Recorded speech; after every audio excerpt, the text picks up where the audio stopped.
పేదలకు ఇందిరమ్మ ఇళ్ల నిర్మాణాలను ముఖ్యమంత్రి రేవంత్ రెడ్డి నాయకత్వంలో రాష్ట్ర ప్రభుత్వం యజ్ఞంలా నిర్వహిస్తుందని, పేదల స్వంత ఇంటి కల నేడు ప్రజాప్రభుత్వంలో నెరవేరుతుందని ప్రభుత్వ విప్ ఆది శ్రీనివాస్ అన్నారు. వేములవాడ బాలానగర్లో నిర్మిస్తున్న ఇందిరమ్మ ఇండ్ల గడప పూజ కార్యక్రమంలో పాల్గొన్నారు. ఈ సందర్భంగా ప్రభుత్వ విప్ మాట్లాడుతూ, గత ప్రభుత్వం డబుల్ బెడ్రూమ్ ఇల్లు కట్టిస్తానని మోసం చేసిందని, వేములవాడ నియోజకవర్గ వ్యాప్తంగా ఇందిరమ్మ ఇండ్ల నిర్మాణం శరవేగంగా కొనసాగుతున్నాయని అన్నారు. ఇందిరమ్మ పట్టాల పంపిణీ సమయంలో చెప్పినట్లుగా నియోజకవర్గ వ్యాప్తంగా ఏదో ఒక దశలో ఇందిరమ్మ ఇంటి లబ్ధిదారుని ఇంటికి వెళ్లి చీరే సారను అందజేయడం జరుగుతుందని, లబ్ధిదారుల కళ్ళలో ఆనందం చూస్తే ఎన్ని కోట్లు ఖర్చు పెట్టినా ఈ సంతోషాన్ని తీసుకురాలేమని అన్నారు. నిస్సహాయాలకు సహాయాన్ని అందించడమే లక్ష్యంగా రాష్ట్ర ప్రభుత్వం ముందుకు పోతుందని అన్నారు. ఈ సందర్భంగా ఇందిరమ్మ ఇండ్ల లబ్ధిదారులకు నూతన వస్త్రాలు అందించారు. ఈ కార్యక్రమంలో నాయకులు పుల్కం రాజు, అన్నారం శ్రీనివాస్, రాకేష్, తోటరాజు, కొల్లకని రాజు తదితరులు పాల్గొన్నారు.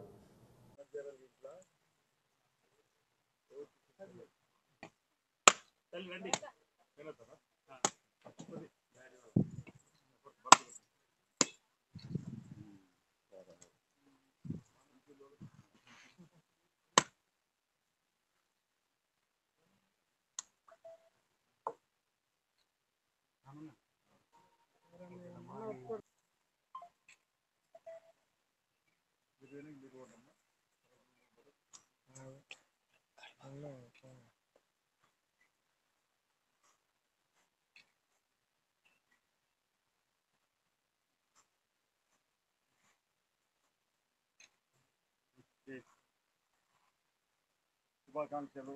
నూతన వస్తాను చెప్పినా కదా, ప్రతి ఇంటికి వస్తాను. ఆ రోజు ఏమనుకున్నాం మనం, మీకు పట్టాలు ఇచ్చిన రోజు ప్రతి ఇంటికి వస్తాను. అది కడప పెట్టుకున్న రోజా, స్లాబ్ వేసిన రోజా, పూర్తయినకైతే వస్తా చెప్పిన ఆ విధంగా అందరి ఇల్లు తిరుగుతున్నాం. తొందరతో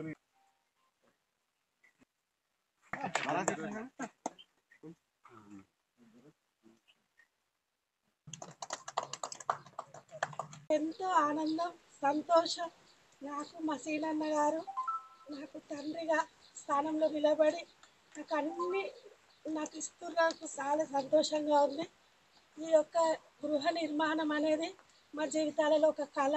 ఈ కళను నెరవేర్చుకున్నందుకు గాను మన ముఖ్యమంత్రి సార్ రేవంత్ రెడ్డి గారికి, మన ఎమ్మెల్యే సార్ గారికి, సీనన్న గారికి, మరియు మన ఇందిరమ్మ కమిటీ సభ్యులకు, మా గ్రామస్తులకు, మరియు మాకు ముఖ్యంగా అక్క నీకు ఇల్లు వస్తుంది పెట్టుకుంటావా అని రాజు అడిగిండ్రు.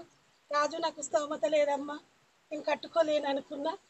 మా తల్లిగారిని అడిగినా కొంచెం అమౌంట్ సాయం చేస్తారా అంటే వాళ్ళు కూడా ఇప్పుడు కాదన్నారు.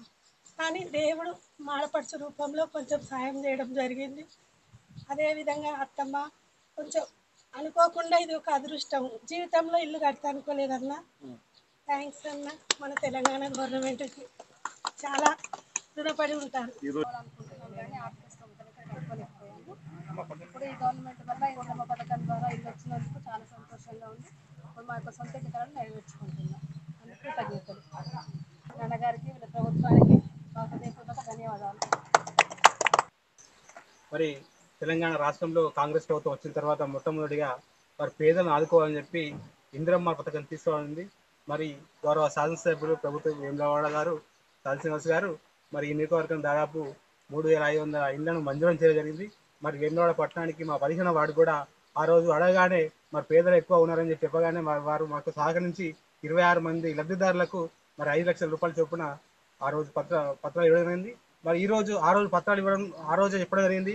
మీ ఇంటికి నేను ఇంట్లోకి వెళ్ళినప్పుడు కానీ మరి ఏ గృహప్రవేశం కానీ ఇంకా గడప పెట్టుకున్నప్పుడు కానీ ఖచ్చితంగా మీ ఇంటికి వచ్చి మరి చీర సారతో వచ్చి మా ప్రభుత్వాన్ని ఆశ్రయించాలని చెప్పి ఆ రోజు చెప్పడం జరిగింది. మరి చెప్పిన విధంగానే ఈరోజు మరి గడప పెట్టుకోవడం దాదాపు వేములవాడ పట్టణంలో 15వ వార్డు బాలనగర్లో ఈరోజు 5 మంది లబ్ధిదారులు గడప పెట్టుకోవడం జరిగింది. మరి వారికి ప్రభుత్వ ఆది శ్రీనివాస్ గారు మరి ప్రతి ఇంటికి వెళ్ళి గడప ప్రవేశంలో పాల్గొని మరి ప్రతి ఒక లబ్ధిదారి అక్కలకు చెల్లెలందరికీ ఈ చీర సారథ పెట్టి మరి వారిని ఆశీర్వదించడం జరిగింది. మరి రాబోయే రోజుల్లో కూడా ఈ పేదల పార్టీ కాంగ్రెస్ పార్టీ గతంలో మా అమ్మలు కానీ తాతలు కానీ చూసిన తరుణంలో అప్పుడు ఇందిరమ్మ ఇల్లు చూసాం. మరి ఇప్పుడు మా తరుణంలో ఈ తరంలో ఇందిరమ్మ ఇల్లు అనేది చాలా మంది ఇప్పుడు చెప్తున్న సందర్భం మేము ఇప్పుడే చూస్తున్న ఇందిరమ్మ ఇల్లు ఈ కాలంలో చెప్పడం జరుగుతుంది. మరి కాంగ్రెస్ ప్రభుత్వం అంటేనే పేదల పక్షపాత ప్రభుత్వం.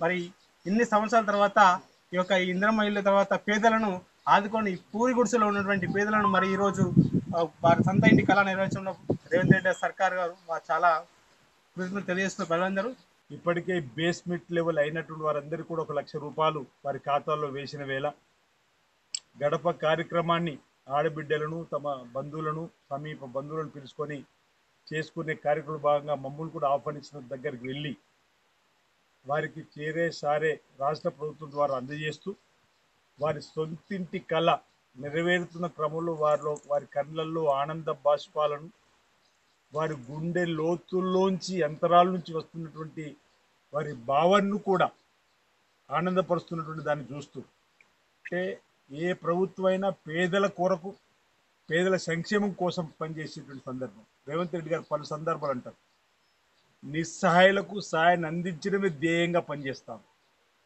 అపన్నస్తాన్ని అందిస్తాం, పేదలందరినీ కూడా అభివృద్ధి పత్రంలో తీసుకొని పోతాం, ఇల్లు లేని వారందరికీ కూడా ఈరోజు ఇల్లు ఇచ్చే కార్యక్రమం చేస్తామని. ఇక్కడ ఇంతకుముందే మాట్లాడినటువంటి జ్యోతి గారు కానీ రాణి గారు కానీ ఇద్దరు కూడా మేము మా సొంతింటి కళ నెరవేరుదని ఊహించలేమని చెప్పని వారి మాటలు అంటూనే రాణి చెప్తుంది ఇక్కడ పక్కన వెనుకని ఇప్పుడు మనం ఈరోజు గడపెట్టుకున్న వెనుక ఉన్నటువంటి రేకుల షెడ్డు అది కూడా చర్చి ఫాదర్లు నిర్మాణం చేసి ఇచ్చారు మాకని మాట చెప్తుంది. దానికంటే ముందు తాటి కమ్మలు ఈత కమ్మలు ఉన్న గుడిసెలు ఇక్కడ నివాసం ఉన్నటువంటి ఆ తల్లికి చర్చి ఫాదర్ రూపంలో ఒక షెడ్డు గూడును ఏర్పడేసారు. ఈరోజు ఇందిరమ్మ ప్రభుత్వం రేవంత్ రెడ్డి గారి సర్కార్ ఆమెకు పక్కా ఇంటి నుంచి 5 లక్షల రూపాయలు మంజూరు చేసిన క్రమంలో ఆ తల్లి యొక్క ఆనంద బాష్పాలు. అంటే ఈ విధంగా అనేక గ్రామాల్లో ఉన్నటువంటి పేదలను గుర్తించి ఈరోజు ఇందిరమ్మిల్లు ఇచ్చే కార్యక్రమం చేస్తున్నారు. నాడు ఇందిరమ్మిన్లే మళ్ళీ నేడు ఇందిరమ్మిన్లే ఈ మాట మేము అనేక సందర్భం ఉన్నాం. ఆ మాట ఈరోజు రాని ఇంటి దగ్గర గడపెట్టినప్పుడు తల్లి అంటుంది, మేము చూడలేము ఆనాటి ఇందిరమ్మిన్లు, విన్నాము కానీ ఈనాడు చూస్తున్నాం ఇందిరమ్మిన్లను స్వయంగా అని చెప్పాను. ఈ తరం పిల్లలు చెప్తున్నటువంటి సందర్భం చూస్తుంటే ఇందిరమ్మ యొక్క ఆలోచన స్ఫూర్తిపి ఇందిరమ్మ ఆనాడే పేదల కోసం ఈ పథకాన్ని తీసుకొచ్చింది. దేశమంతా కూడా సంక్షేమం వైపు ఈరోజు రేషన్ కార్డు లేని వారందరికీ రేషన్ కార్డు ఇచ్చే కార్యక్రమం మొదలుపెట్టింది. గత 10 ఏళ్లలో తెలంగాణ పేట అధికారులకు వచ్చిన తర్వాత 10 కార్డులు కూడా ఇవ్వని సందర్భం అయితే 2014 తర్వాత పెళ్ళై కోడలు కాస్త కోడల పేరు కూడా ఎక్కలేదు. ఆ తర్వాత పిల్లలు మనవడో మనవరాలో ఇంటికి వస్తే కూడా వాళ్ళ పేరు పోలేదు. ఈరోజు వాళ్ళ పేర్లు కూడా చేర్చే కార్యక్రమం, సన్నబియ్యం ఇచ్చే కార్యక్రమం. ఈరోజు అంటే ఆడతలకు ఆర్టీసీ బస్సులు ఉచిత ప్రయాణం వంటి కార్యక్రమం కానీ 500కి సిలిండర్ ఇచ్చే కార్యక్రమం కానీ 200 యూనిట్లు కాల్చుకునే వారందరికీ కూడా గ్రామాలలో ముందు గ్రామ పంచాయతీ దగ్గర కరెంట్ బిల్ కట్టేవారు. 5వ తారీఖు లోపల, 8వ తారీఖు లోపల, 10వ తారీఖు లోపల, 15 తారీఖు లోపల, 18 తారీఖు లోపల, 20 తారీఖు లోపల, 25 తారీఖు లోపల ఆయా గ్రామాలకు షెడ్యూల్ ఉంటుండే. కరెంటు వాళ్ళు పోయి కరెంటు బిల్ కట్టమని చెప్పాలి. ఒక 3 నెలల గిట్ట కరెంటు బిల్లు కట్టకపోతే కరెంటు వాళ్ళు వచ్చి కరెంటు కట్ చేస్తుంది. ఈరోజు 20 నెలలైనా కరెంటు బిల్లు కడతలేరు, కరెంటు ఉచితంగా ఇస్తున్నాం. వాళ్ళ పేరు మీద ప్రభుత్వం కరెంటు బిల్లు కడుతుంది. అంటే ప్రభుత్వం పనిచేస్తుంది చెప్పడానికి నిదర్శనం ఇక్కడ ఇందిరా మిల్లు కనిపిస్తున్నాయి, సన్నబియ్యం కనిపిస్తూ ఉంది, కరెంటు బిల్లు ప్రభుత్వం కడుతుంది, ఆడతలు ఆర్టీసీ బస్సు ఉచిత ప్రయాణం జరుగుతుంది, రైతులకు 25,20,000 మంది కుటుంబాలకు ఈరోజు 2 లక్షల రూపాయలు రుణాన్ని కూడా మాఫీ చేసి ఏకమొత్తం జరుగుతుంది. తెలంగాణ దేశానికి రోల్ మోడల్ అవుతున్న వేళ ఈ పేదల ఆనందానికి ఇది కదా పేదల ప్రభుత్వం అని చెప్పని ప్రజలు అనుకుంటున్నటువంటి పరిపాలన జరుగుతోంది. కాబట్టి నేను కూడా ఈ ప్రాంత లబ్ధిదారుల పక్షాన ప్రజల పక్షాన గౌరవ ముఖ్యమంత్రి రేవంత్ రెడ్డి గారికి ప్రత్యేకమైన ధన్యవాదాలు తెలియజేస్తాను.